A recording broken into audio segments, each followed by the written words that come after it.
معلوم یہ ہوا کہ اللہ تعالیٰ کے عذاب سے ڈرانا یہ کوئی بری بات نہیں ہے، بلکہ یہ تو خود قرآن عظیم کے نازل کیے جانے کے عظیم مقاصد میں سے ہے۔ اب بعض ہم مسلمانوں میں ایسے افراد ہو گئے ہیں کہ ہر قسم کے ناجائز کام کرنے کے باوجود اگر انہیں آخرت کے عذاب سے ڈرایا جائے تو وہ ناراض ہو جاتے ہیں اور برا مانتے ہیں، گویا کہ ان کے نفوس نے ان کا یہ ذہن بنا دیا ہے کہ ہم کچھ بھی کرتے رہیں، ہمیں اللہ کی رحمت کے واقعات سنائے جائیں،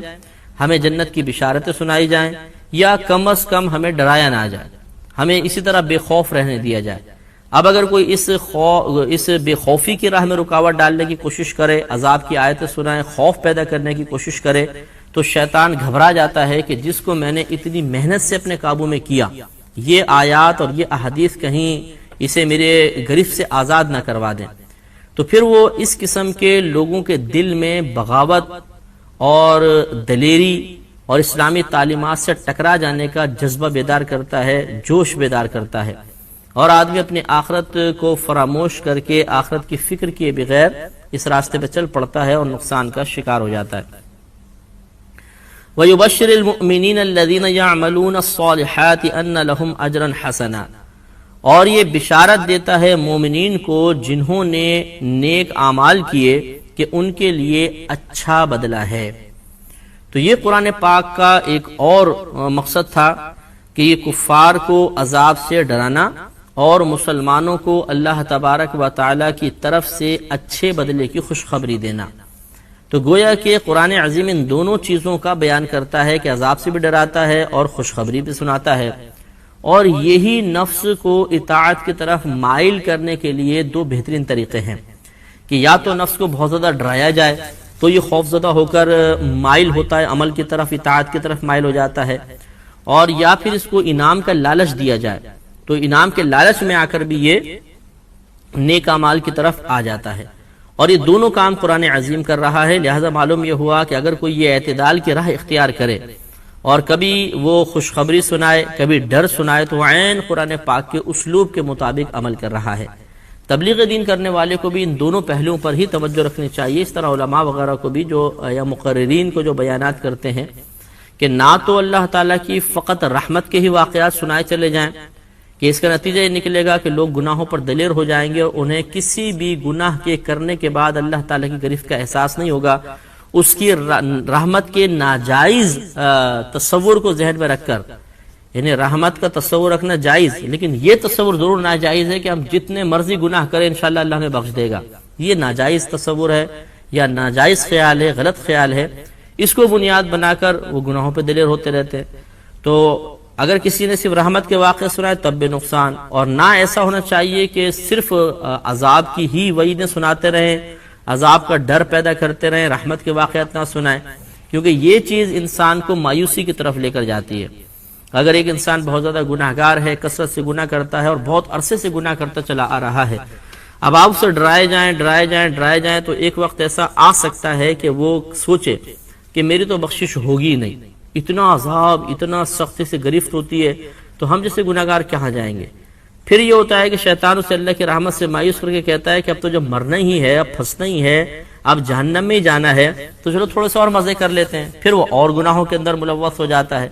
لہذا قرآن پاک کے اس اسلوب کو ہمیں بھی اپنانا چاہیے، اور ڈر سنانا اور خوشخبری حاصل کرنا، ڈر سنانا اور خوشخبری دینا جیسے قرآن کا، ایسے ہمیں بھی کرنا چاہیے، اور قرآن کے عظیم مقاصد کو حاصل کرنے کے لیے ہمیں ڈر سننا بھی چاہیے اور خوشخبری بھی اس سے حاصل کرنی چاہیے۔ اور آخر میں پھر وہی بات جیسے میں بار بار عرض کرتا ہوں کہ یقینی سی بات ہے کہ قرآن عظیم کس مقام پہ خوشخبری دے رہا ہے، کس مقام پہ ڈرا رہا ہے، اس پر اطلاع اسی وقت مل سکتی ہے کہ جب ہم قرآن عظیم کو ترجمے کے ساتھ پڑھیں، تفسیر کے ساتھ پڑھیں، یا کم از کم تفسیر سنیں۔ جیسے آپ ہمارا یہ پروگرام دیکھ رہے ہیں تو اس میں الحمدللہ آپ آیات بھی سنیں گے، تلاوت کا ثواب، پھر ترجمہ، پھر تفسیر، پھر اس کی وضاحت، پھر اپنا محاسبہ، پھر عمل کی ترغیب، تمام چیزیں ہیں۔ تو چاہے تو اس طرح پروگرام سے اگر دیکھ سکتے ہیں تو اس کے پابندی کریں، اور ورنہ کم از کم یہ ہے کہ اپنے گھر میں روزانہ ہمیں 2-3 آیات پڑھ کر اس کا ترجمہ کر کے اور اس کی تفسیر بھی پڑھنی چاہیے، تاکہ بار بار دل میں خوف پیدا ہو اور بار بار کئی آیتیں پڑھ کر اللہ تبارک و تعالی کی رحمت کا جو عقیدہ ہے یا رحمت کے بارے میں جو ہمارا ایک تصور ہے اس میں مزید قوت پیدا ہو جائے. ماکثین فیہ ابدا، جس میں وہ ہمیشہ رہیں گے. یعنی پیچھے بات کہی تھی کہ بشارت دیتا ہے مومنین کو، وہ جو عمل کرتے ہیں نیک کہ ان کے لیے اجر حسن ہے، اچھا ثواب ہے، ہمیشہ رہیں گے وہ اس میں. یعنی ثواب سے مراد ہوتا ہے نیک عمل پر مرتب ہونے والا انعام. تو اگر ہم جنت کو بھی دیکھیں تو یہ نیک عمل کے بدلے میں چونکہ ملتی ہے تو ہم یہ کہہ سکتے ہیں کہ ثواب کے طور پہ ہمیں جنت دے دی جائے گی. تو اللہ تعالیٰ نے ارشاد فرمایا کہ ماکثین فیہ ابدا، وہ اس میں ہمیشہ ٹھہریں گے. یعنی اس اجر عظیم میں، اس ثواب آخرت میں اللہ تبارک و تعالیٰ اس مومن کو ہمیشہ ہمیشہ ٹھہرائے گا. وَيُنذِرَ الَّذِينَ قَالُوا اتَّخَذَ اللَّهُ وَلَدًا، اور انہیں ڈرائے جنہوں نے کہا کہ اللہ تبارک و تعالیٰ نے اپنے لیے کوئی اولاد مقرر کر لی ہے. مَا لَهُمْ بِهِ مِنْ عِلْمٍ وَلَا لِآبَائِهِمْ، نہیں ہے ان کے لیے اس چیز کے ساتھ کوئی علم اور نہ ان کے آباء و اجداد کے لیے ہے. یعنی بغیر کسی علم کے حاصل کیے ویسے ہی اللہ تبارک و تعالیٰ کے بارے میں افتراء وہ کہتے ہیں، اپنے پاس سے جھوٹ گڑھ کے بیان کرتے ہیں، اور یہی ان کے آباء و اجداد نے بھی کیا. ان کے آباء و اجداد کا طریقہ بھی یہی تھا. کبرت کلمۃ تخرج من افواہہم، کبرت کیا ہی بڑا، بہت بڑا ہے وہ کلمۃ جو یہ کلمہ کہتے ہیں، تخرج من افواہہم جو نکلتا ہے ان کے منہوں سے. یعنی ان کے منہ جو کلمہ نکالتے ہیں یا ان کے منہ سے جو لفظ نکلتا ہے کہ اللہ نے اولاد بنا لی، یہ بہت بڑا ہے. بہت بڑے سے مراد قباحت کے اعتبار سے اور اللہ تعالیٰ کی ذات بے عیب پر الزام لگانے کے اعتبار سے بہت بڑا قول ہے. ان یقولون الا کذبا،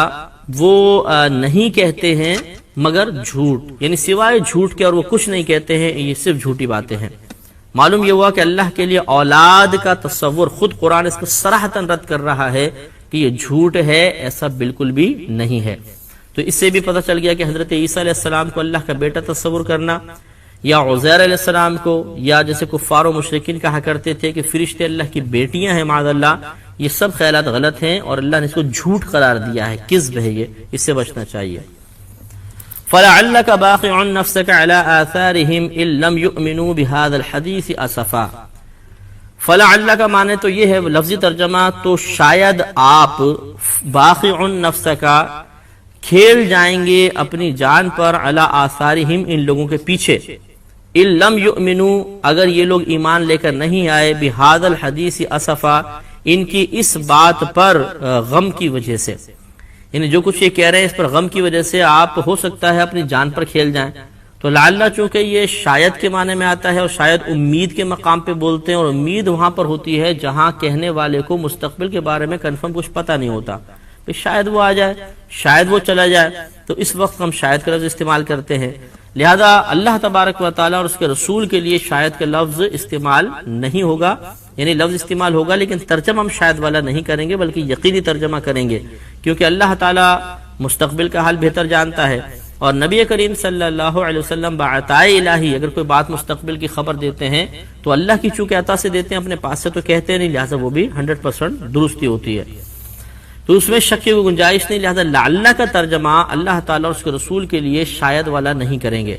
تو یوں ہو جائے گا کہ فَلَعَلَّكَ بَاخِعٌ نَفْسَكَ عَلَىٰ آثَارِهِمْ، اے حبیب کریم صلی اللہ علیہ وسلم آپ ان کے پیچھے اپنی جان پر کھیل جائیں گے.